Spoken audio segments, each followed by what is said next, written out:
Eu saúdo os amados ouvintes na paz do Senhor Jesus. Que privilégio o Senhor nos concede por mais uma oportunidade de compartilhar com os irmãos a poderosa palavra do Senhor Jesus.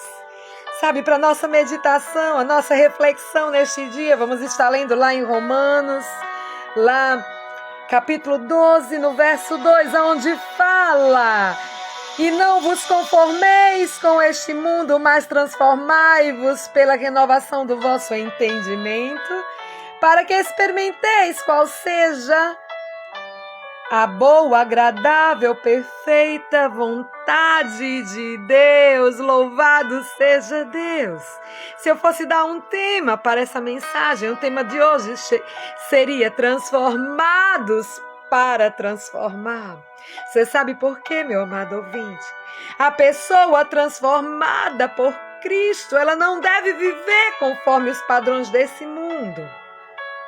Sabe, os padrões desse mundo, eles banalizam o sexo e fazem da nossa geração uma geração doente, dependente, muitas das vezes das drogas, do álcool, sabe, escrava de relacionamentos e muitas das vezes afundada na solidão.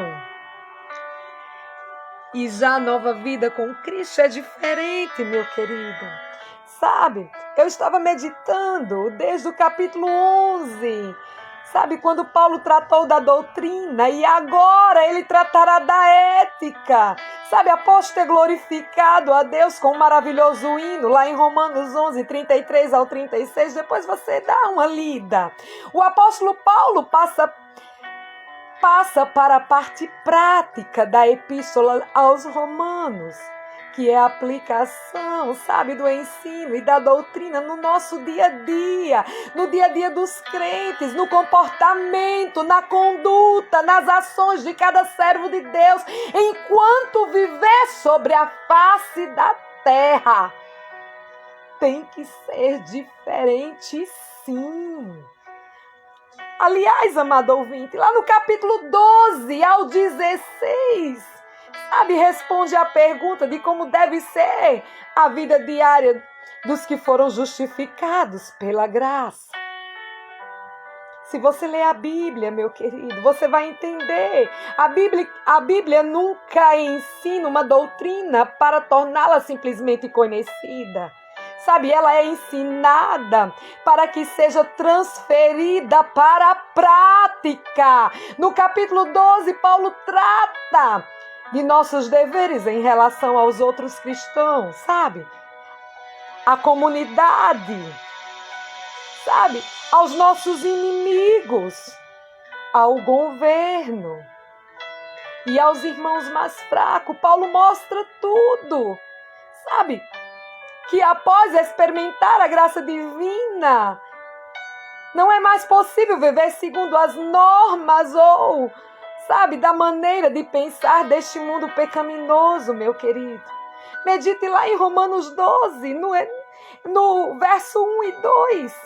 Uma vida transformada, amado, tem relacionamentos transformados.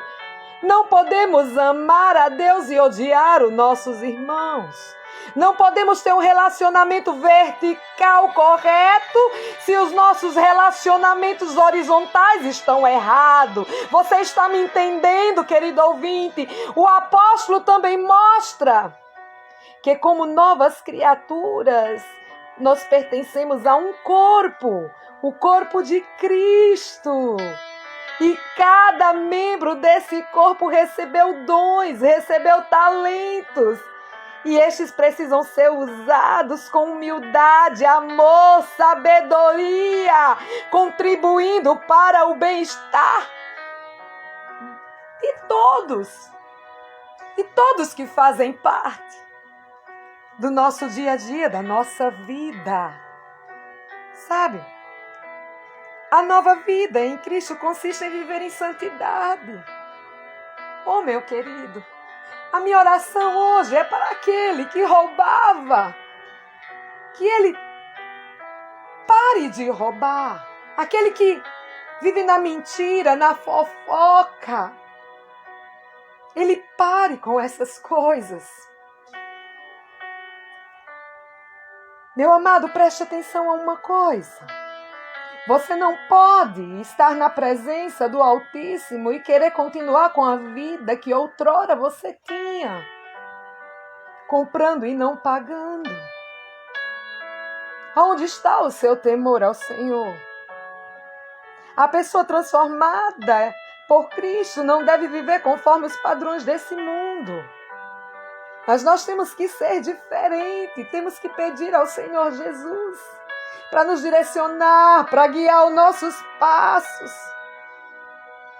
E você tem que querer mudar.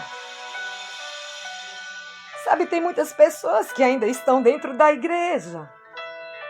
Até leem a palavra, mas não colocam em prática em sua vida. Querem continuar vivendo da mesma maneira que vivia outrora. O Senhor Jesus me fez meditar em Romanos 12 e falar para você neste dia maravilhoso que uma vida transformada, ela tem relacionamentos transformados.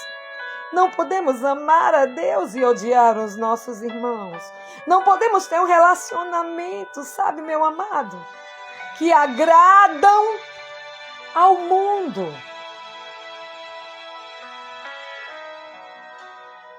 Rogo-vos, pois, irmão, pela compaixão de Deus, fala Romanos 12:1. Sabe, a parte prática da epístola começa com uma convocação, um apelo, um chamado, uma convocação do apóstolo, rogo-vos, que em outras versões é exorto-vos.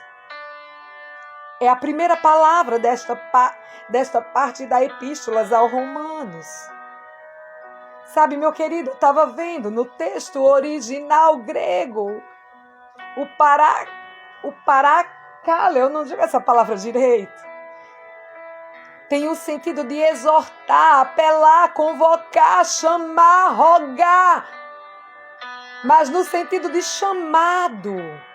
A razão pelo qual o apóstolo Paulo roga aos crentes judeus e gentios, sabe, não com um tom de autoridade, porque Deus já lhe havia demonstrado a sua copiosa misericórdia. Exortar é estimular, é incentivar, é dar estímulo por meio de algo.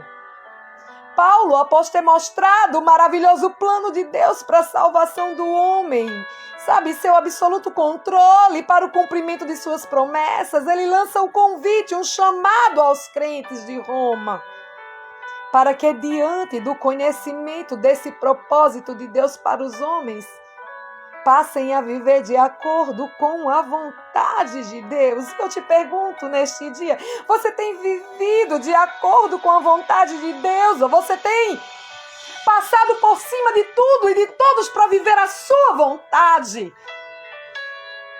Será que você já orou ao Senhor, já clamou ao Senhor, já falou para Deus, Senhor, eu renuncio às minhas vontades para viver as suas? Você sabe por quê? Porque às vezes nós queremos ir por um caminho que não são caminhos do Senhor.